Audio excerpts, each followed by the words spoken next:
hello, ladies, gentlemen, and everyone in between.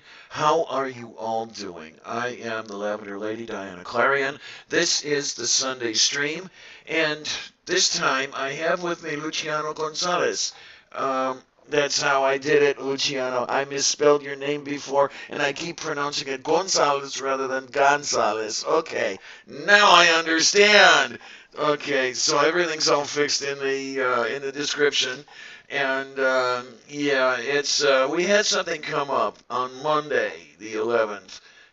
We had the current House Minority Leader Nancy Pelosi and the current Senate Minority Leader Chuck Schumer meeting with the crackpot in chief concerning the border security, the Great Wall of Trump, and they were not at all coming to any great conclusions, any anything near a concordance, if you will.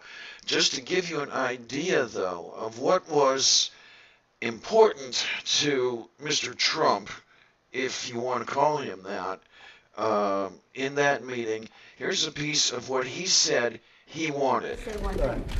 The fact is, we do not have the votes in the House. Nancy, I do. And we need border security. Nancy, we need border security. It's very simple. Of course we do. We need border security. People are pouring into our country, including terrorists. We have terrorists. We caught 10 terrorists over the last very short period of time. 10. These are very serious people. Our border agents, all of our law enforcement has been incredible what they've done. But we caught 10 terrorists. These are people that were looking to do harm. We need the wall. We need, more important than anything, we need border security, of which the wall is just a piece. But it's important. Chuck, did you want to say something? Yeah, here's what I want to say. We have a lot of disagreements here. The Washington Post today gave you a whole lot of Pinocchios because they say you constantly misstate how much the wall is built, how much of the wall is built, and how much is there. But that's not the point here. We have a disagreement about the wall, whether it's effective or whatever. Not on border security, but on the wall. We do not want to shut down the government. You have called 20 times to shut down the government. You say, I want to shut down the government. We don't. We want to come to an agreement. If we can't come to an agreement, we have solutions that will pass the House and Senate right now and will not shut down the government, and that's what we're urging you to do. Not threaten to shut down the government, because let me just finish, because you can't get your way. Wait, we are hard. Yeah, let me say something, Mr. President. You just say, my way or we'll shut down the government. We have a proposal that Democrats and Republicans will support. No problem. Do a CR that will not shut down the government. We urge you to take still it. And if it's not good border security, I It won't is take it. very good border And if it's not good border security, I won't take it. It's what the Because when border. you look at these numbers I have of the a- effectiveness I of our wonder border what security, and when you happened look I want the, okay, it's not on loop, that's okay. All right, there we are. We are ready to go. I'll bring it back to the main scene, and that clip was done. And as you heard, Mr. Trump seemed to be indicating that he really wants that wall. Is this what you heard, Luciano?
Indeed. Now, this is really interesting that I'm hearing you saying this, because it sounds a whole heck of a lot like somebody else I've heard recently. And I'm going to bring a clip in from MSNBC when Lawrence O'Donnell had Ezra Klein on his show, I believe it was Tuesday, talking about the meeting that had occurred Monday.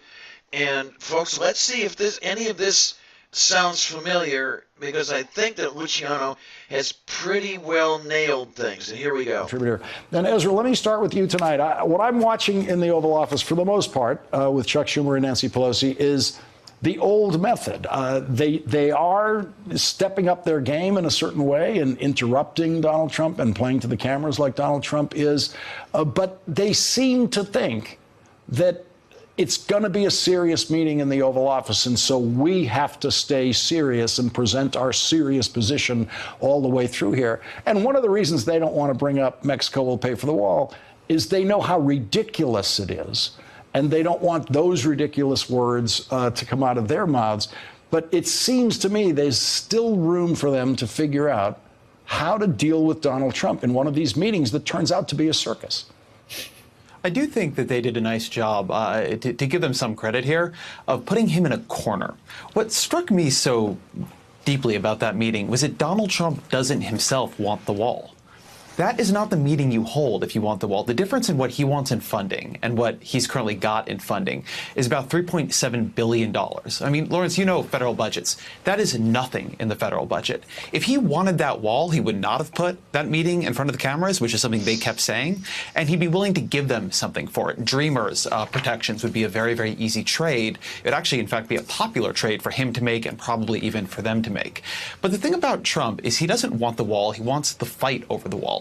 And that's where I think you're right. I don't think they know exactly what to do with a president who doesn't want his policies because he doesn't care about policy. What he wants to do is have fights with Democrats about policy or about policy ideas or about words that sound like policy ideas and have those fights on camera. The fact that those fights don't rebound well for him, the fact that it's not at all obvious that he's in a popular position doesn't really seem to bother him.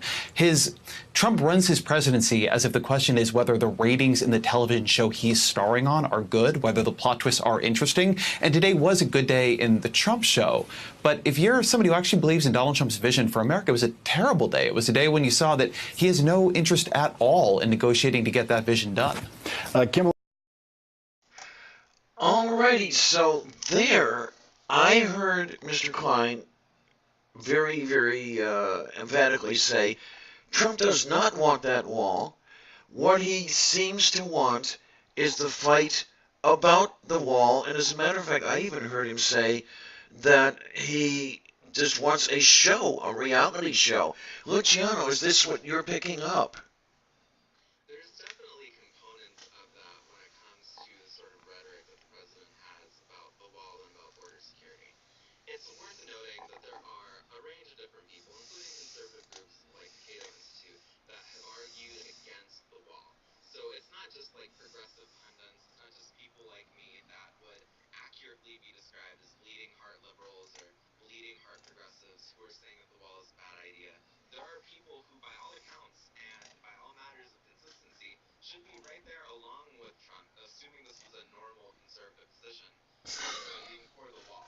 And that really matters, because it'd be one thing if it's all the sorts of people that you'd expect fighting against the wall, but there's actually a wide range and a bipartisan group that are arguing against the wall. Not just because it is bad policy, because it's arguably racist, but also because it's not good at what it purports to do, which is control the border. Yes, and the other thing I'm picking up here, and I'm going to emphasize it again because it's what really I heard, was that he wants a fight. He wants this reality show going on.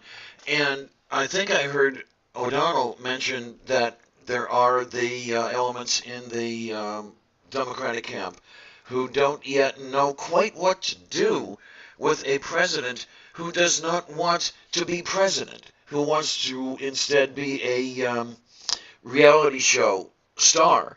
I mean, Luciano, is this what you're seeing? Do you have any ideas on if this is the case?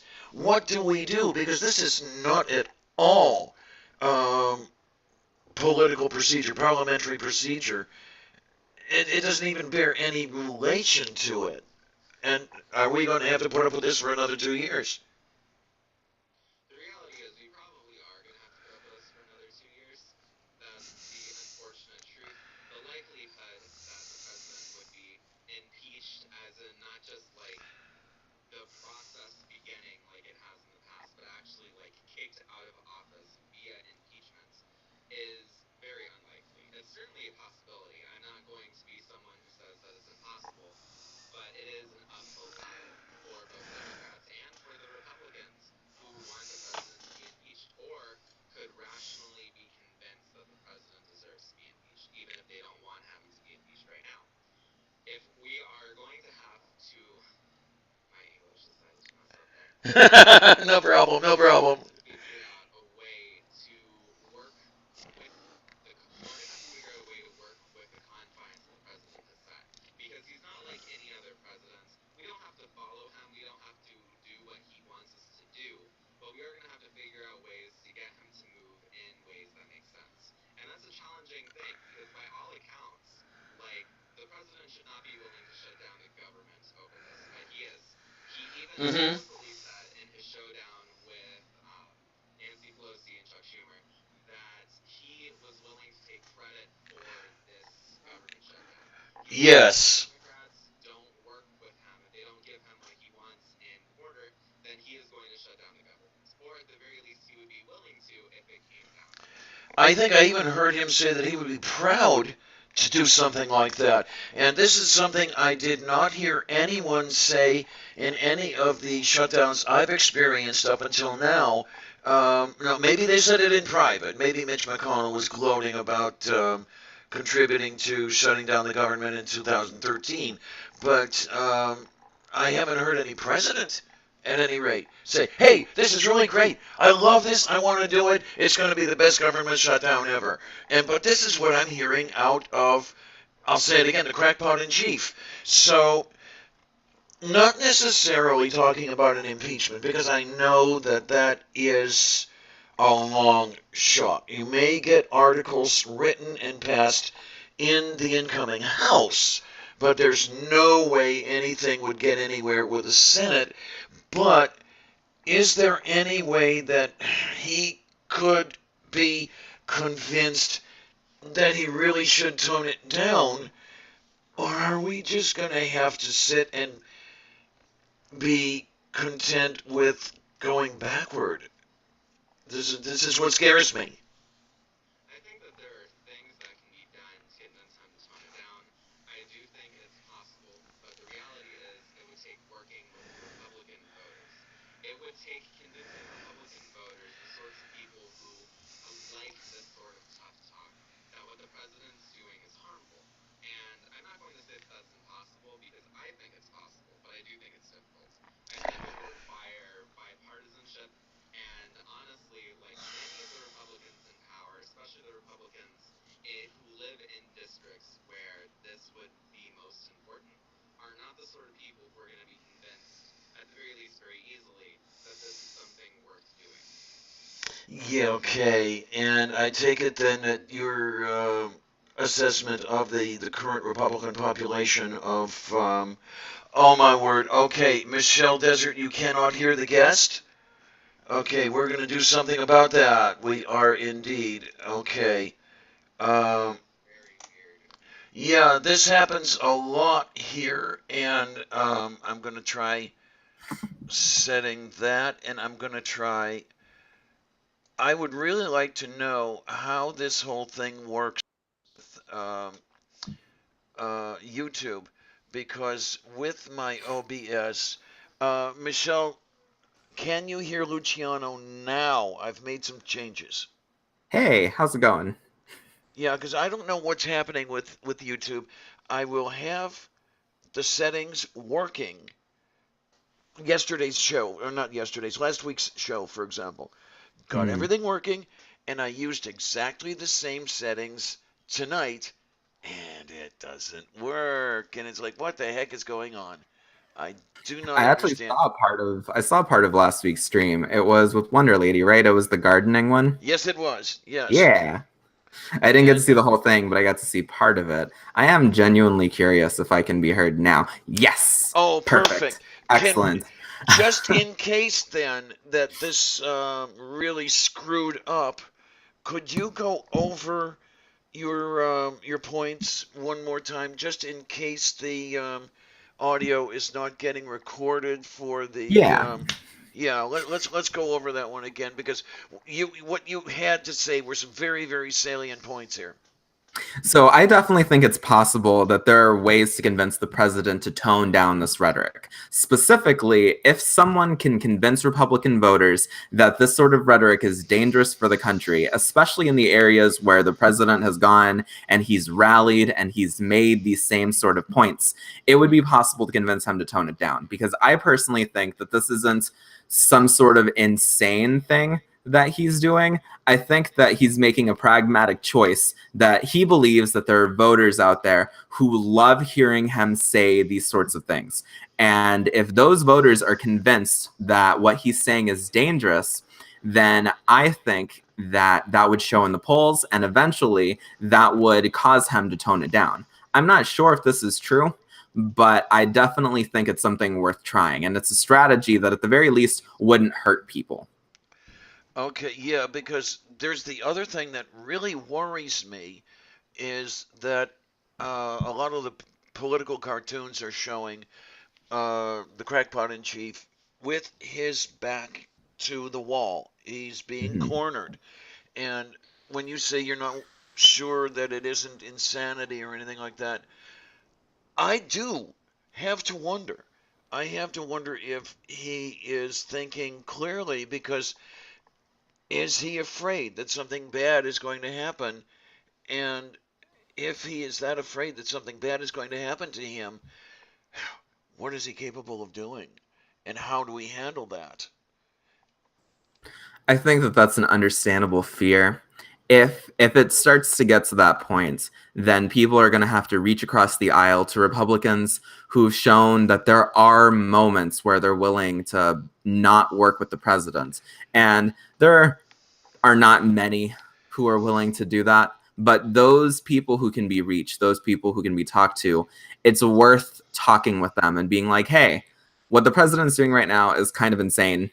And at some point, we're going to have to set aside the idea of party over country, which is the way many people on both the right and the left have been acting these last 2 years. And we're going to have to figure out things that we can work on together and ways that we can keep the president from doing something that would be impossible to recover from. Oh, yes, there's the big thing. It's the impossibility of the recovery that really, really scares me because we've had it bad in the past. I lived through Watergate, and that was a constitutional crisis of what I thought at the time. My 15-year-old self thought it was of massive proportion, but I had no idea what was coming. I mean, we made it through Watergate.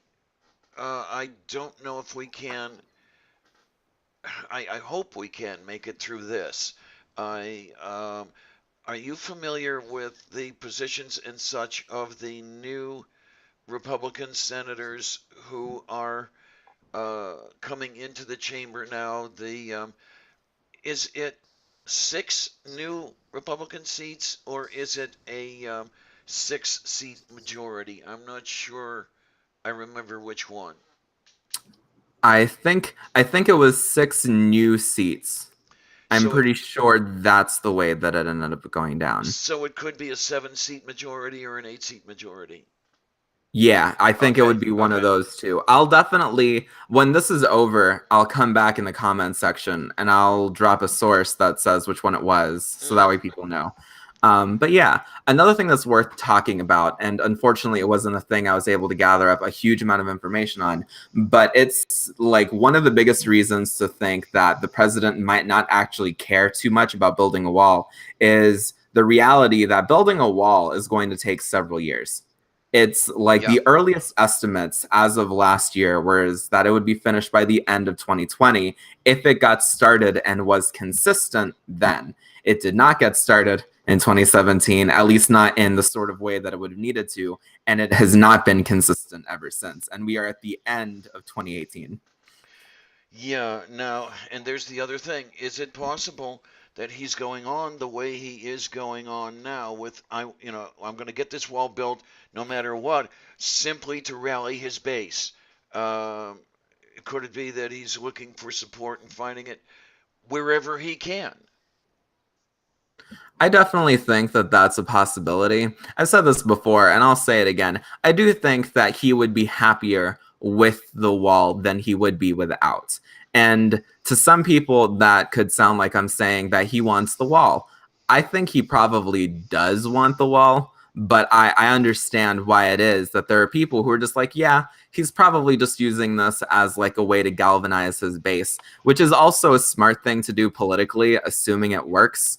And I don't know if it does. I can understand why someone would think that it does, but given the end results in the House, I have to wonder if he thinks it's as effective now as he did back at the end of 2016 when he had won the election.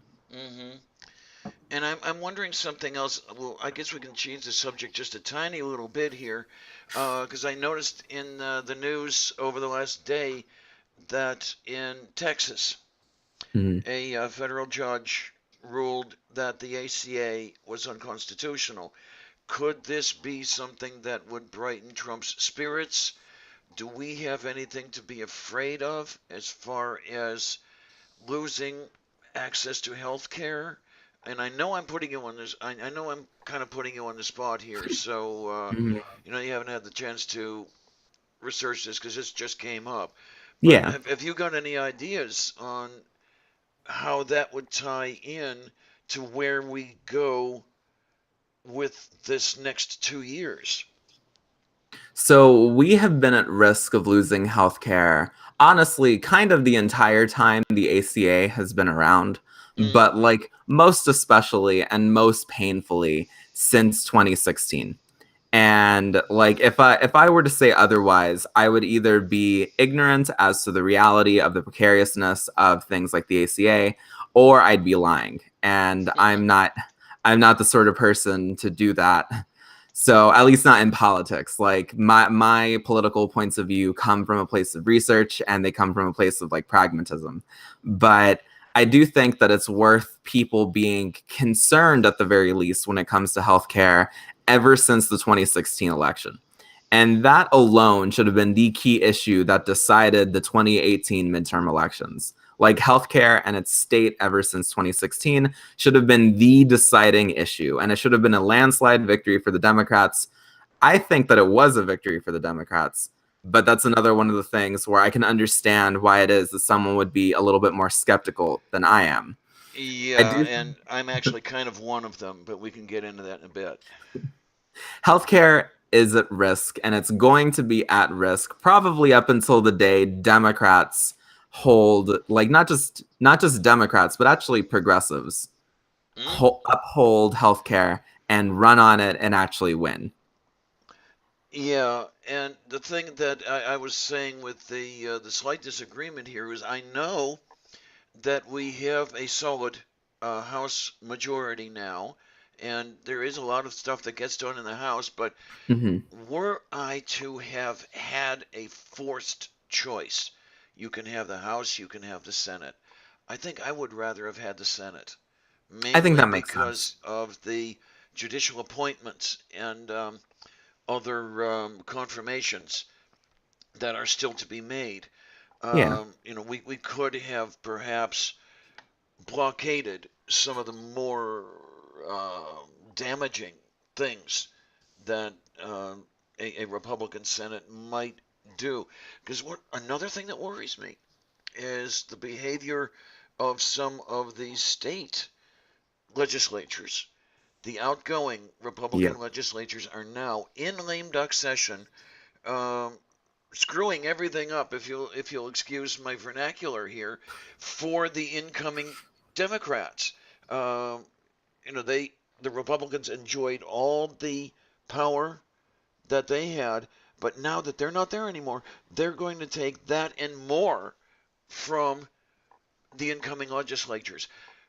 do we have the possibility that this sort of thing can happen in, especially the Senate, in whatever they can do? Do we have to be afraid that they are going to rip-roaringly make confirmations appointments that will even more damage what we have? So I know that there was an effort to do so back when I was still an intern at American Atheists. We were writing and we were sharing materials talking about like how was the Senate was trying to rush through things from like they were trying to rush through judge nominations and they were trying to confirm as many judges as possible. And that process is a little bit more complex than that. I don't have enough information off the top of my head to be able to talk about it intelligently, so I'm not going to try to do so. But effectively, that was a thing that they were trying to do. And if you're curious about like the state legislatures, I'm saying this one specifically to the audience. The most painful example I can think of is over in Wisconsin, where the Wisconsin Republican state legislatures went through and they made a bill that would hemorrhage the governor. And Yes. The governor, who was a sitting Republican, but was voted either his like replacement lost the election, like the person he would have preferred, or he lost. I'm pretty sure it was him who lost. I think he ran for re-election, but I might be wrong. I believe that was Scott Walker. Yeah. I'm pretty sure that like what happened was he ran for re-election and he lost, and he's still in power for another couple of weeks. So what he did was he had his Republican homies write a bill that slaughtered a ton of his powers, and he was explicit about it. I don't remember if it was Scott Walker or someone else, but there's a video clip where they say, like, the person who's in the seat says explicitly, hey, if the person who replaces me gets to replace me with all the powers, then we're going to have a Democrat who's going to push through liberal policies. We can't have that. Right. So he effectively stabs himself for the sake of like poisoning his successor. And that is nonsense and should explicitly be illegal. Oh, indeed. And I don't know. Okay, now here we're getting into some speculation. Maybe it would be educated speculation. How might one go about doing that? How might one go about making it illegal to affect one of these, I guess you could call it spoiled sport, lame duck legislative sessions? I actually didn't know about this until a couple of weeks ago, but I have a friend who is either a lawyer and is like in the process of taking the bar exam or is about to like take the bar exam. And he wrote about this, and I'm very grateful that he wrote about this now. There are usually ethical guidelines that are like principles that people in power are expected to uphold. It's possible to make these ethical guidelines laws, but usually they aren't codified into law. So if someone breaks them, generally the worst that can be done is that they can be called a meanie pants and a spoil sport. Like not just by people like us who have like small audiences of people who really care about this, but also by like people who actually have power, who are just on the opposite side. But it is possible to make these ethical guidelines, which include things like regulations for when someone is a lame duck politician who has already been voted out but is still serving out like the last little bit of their their tenure in elected office. I feel like sentence makes it sound more negative. That would be, as far as we're concerned, yes, it does feel like a sentence as far as the progressive side of the electorate is concerned. Yeah. I'm glad that, like, in this very serious topic, I could make a funny. Gallows but yeah, humor, I think they call actually it. Possible. It is possible to make the ethical guidelines into laws. Unfortunately, that would require your state legislatures being people who have a moral code. And Yes. Most Republicans who are in state legislatures, as of right now, do not have moral codes. So that sucks. And this is really unfortunate because when I look back at what I know of history, and I know I was not a history major and I didn't pay as much attention as I should have when I was in grade school and high school, I'm getting the impression that the founding fathers, if you will, I know that's rather sexist, but it's unfortunately the way it worked, did not conceive of a regime that was as despicable as this one is. I don't know that they actually conceived that there could be anyone who would do the sorts of things that anyone is doing now. Or is it that they did conceive of it, but simply couldn't figure out how to check that? It is. It's honestly almost comically difficult. Like, this feels like if it were on a TV show, we'd all be having like a good laugh about this if we were like the audience watching it. It's really difficult to think of the right sort of ways to constrain evil people and people who don't care about other people when they gain power. Like, this isn't necessarily something that like the founding fathers were just ill-equipped to handle. This is something that I don't know of like any government that's been able to successfully handle this sort of thing, because the democratic institutions that exist always have limits, and there's always only so much they can handle. It's easier to handle if you just sort of get used to the evilness one little bit at a time. But the United States has been lucky in the sense that like we've had bad presidents, but Yes. I don't know if we've ever had anyone. I don't think we've ever had anyone like Trump. I personally cannot think of anyone like Trump that we've had. Now, it's unfortunate that she's not with us. She was not able to come into the panel as we were hoping that she would have. But Christy would be the one to ask. Christy Santiago would be the one to ask about that sort of thing, because she's doing a bang-up job with an overview of American history on Wonder Lady's channel, which I have in the description, as well as yours, Luciano. And if you would, Christy, do you see any possibility of coming on at the top of the hour if we can stretch this out that long, or would you just want to talk about this on another show? Let us know in the side chat. We can see what happens from there. Because, I first started thinking about this back when Kim Davis was pulling her garbage, refusing to do her job, and there was nothing that could be done about it because she answered to no one, essentially. She answered to the voters, but there was no procedure in place to have a recall, or very likely she would not have been recalled anyway, because we're talking about Kentucky voters here, folks, and I'm sorry to say, but they are quite conservative on the most part. And then I think, is it getting to the point where we need to bring the UN in to overlook our political system? Because as Christy mentioned, I think it was last week or something like that, we are no longer rated a full democracy.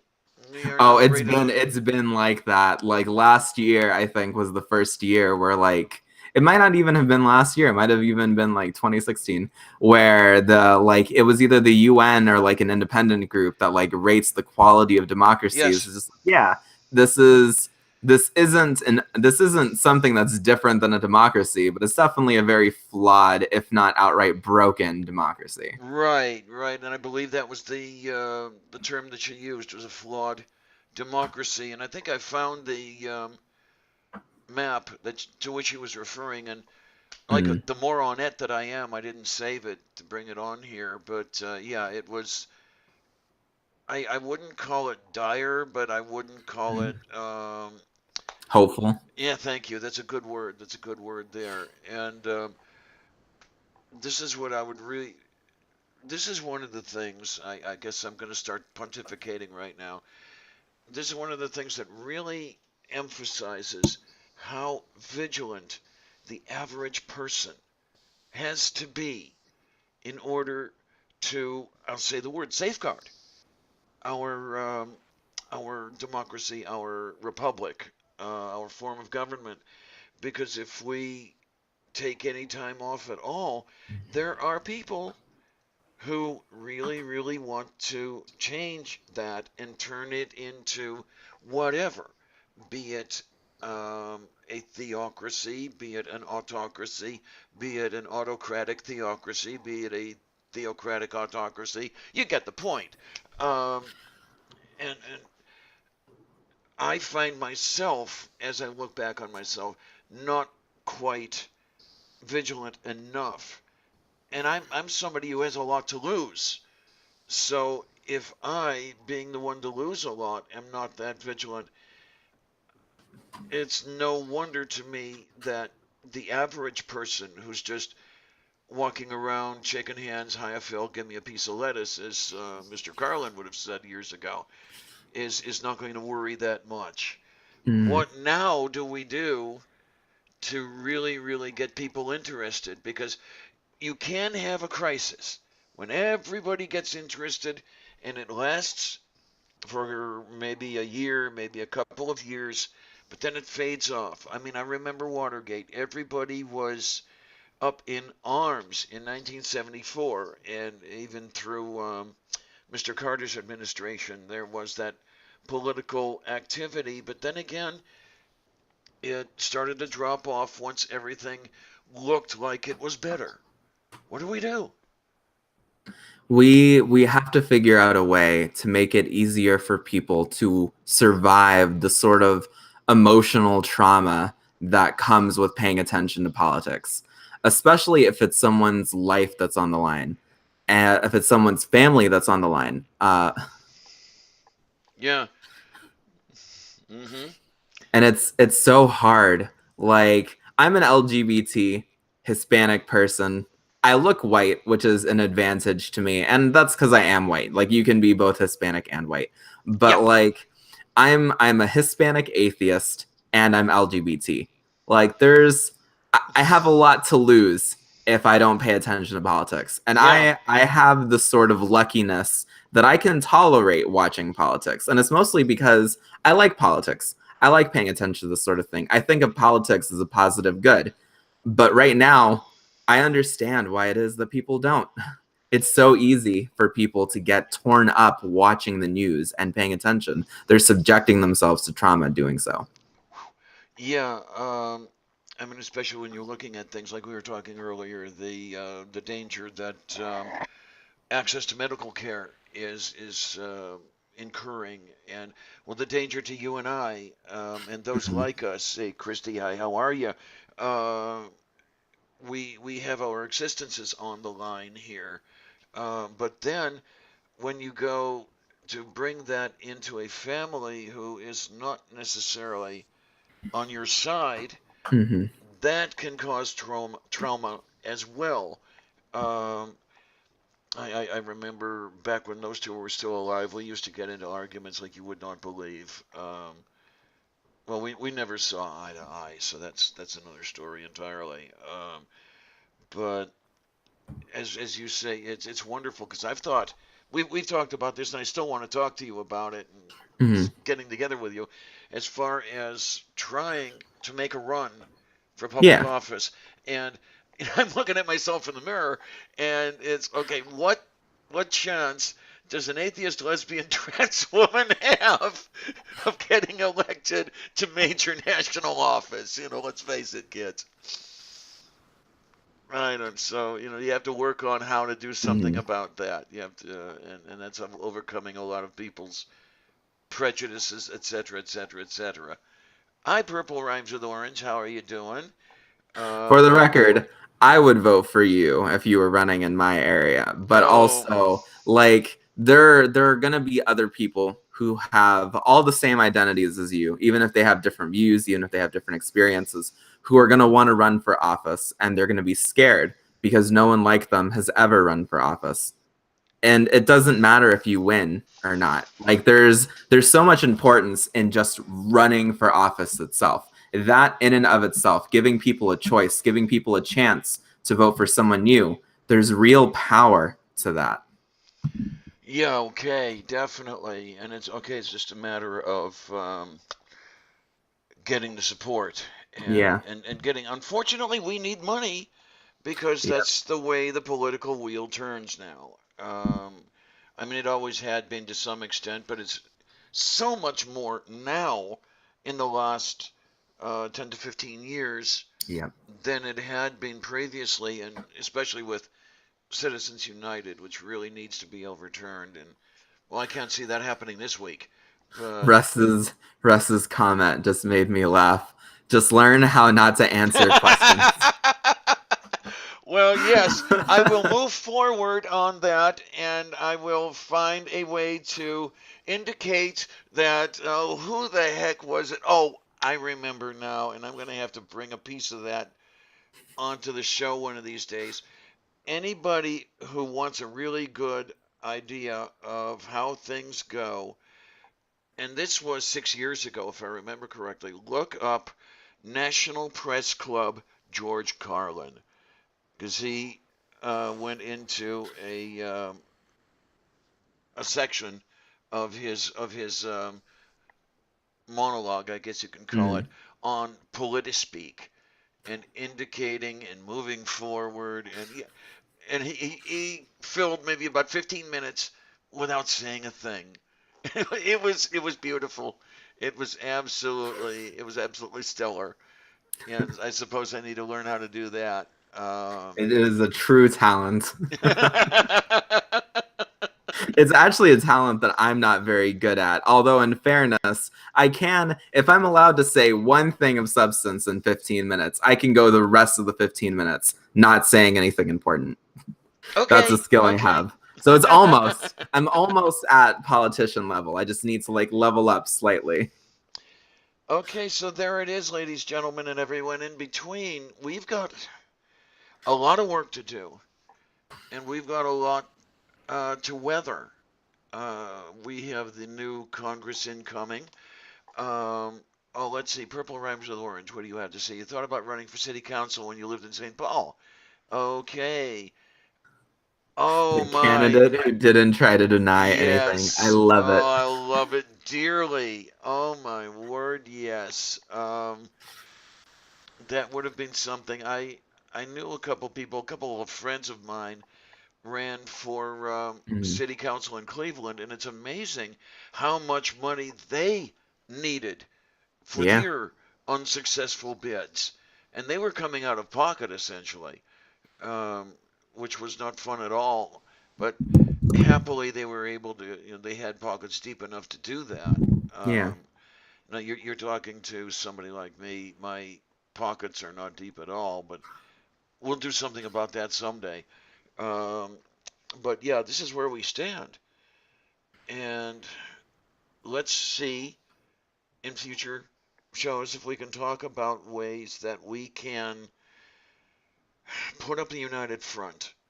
Yeah. Ways that we can get past some of the pickiness. I mean, I am not exactly pleased with the way a lot of my fellow Democrats conduct their business, where something is wrong with everything. No matter what you have to say, something is wrong with it. And unfortunately, I'm dealing with a lot of these people. I don't know how many there are in general, but I'll tell you, it gets frustrating after a while.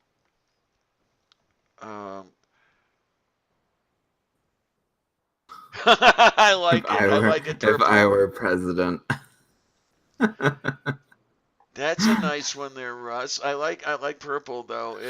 It would have been funny. Problem that occurred to me was a slight chance I could win, and then I'd be expected to do something. That's the premise. That's the premise of a TV show that I'm pretty sure got a second season. The Mayor. I don't know that I'd ever seen that one. The Mayor is this TV show about this young rapper who runs for mayor of his really run down city, and he ends up winning after he gives a speech that goes viral, and it's all about him adjusting to life as the mayor and also trying to pursue his career. I'm 90% sure he ends up giving up on his career and just focusing on being a mayor, which is probably the best thing. But it the first couple of episodes are really good.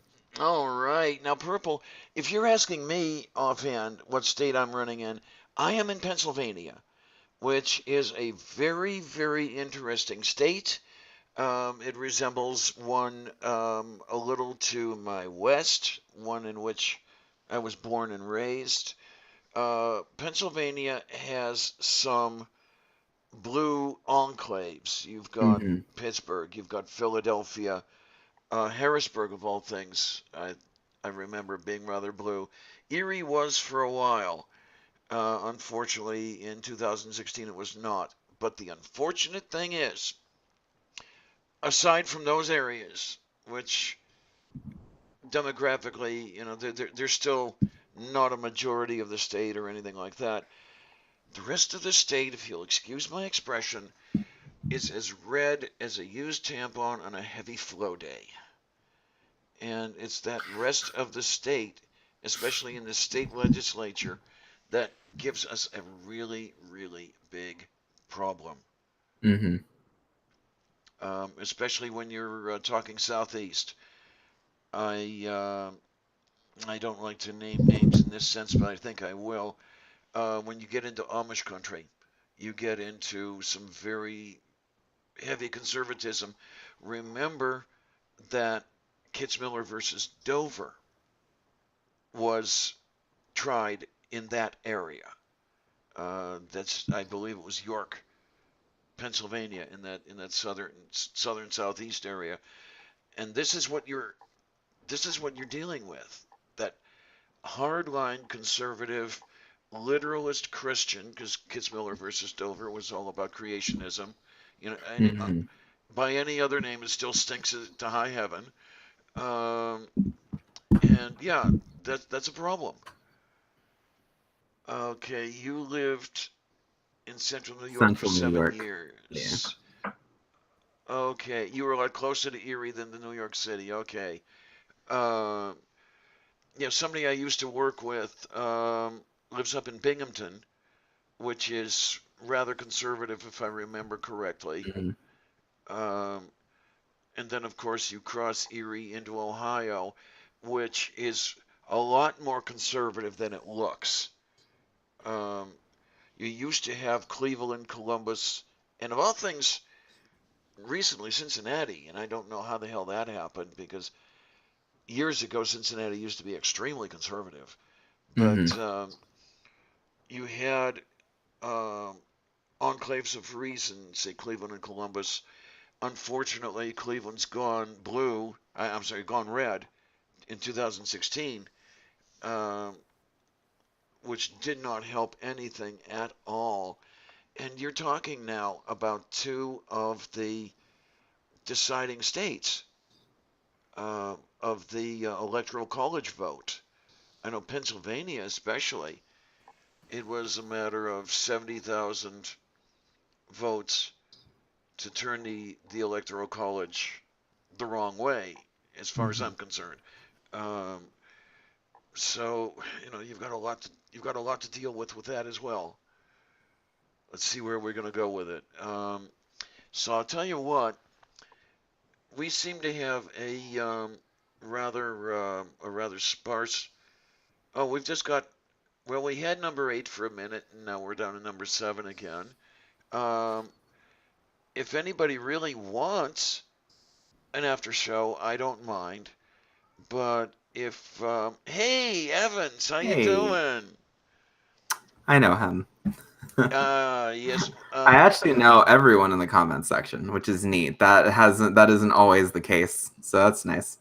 I'd like to get into Steve McRae's position where I have no idea who my commenters are because there are so many subscribers to my channel. But then again, here's the thing.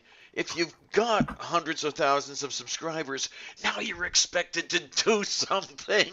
True. That's fair.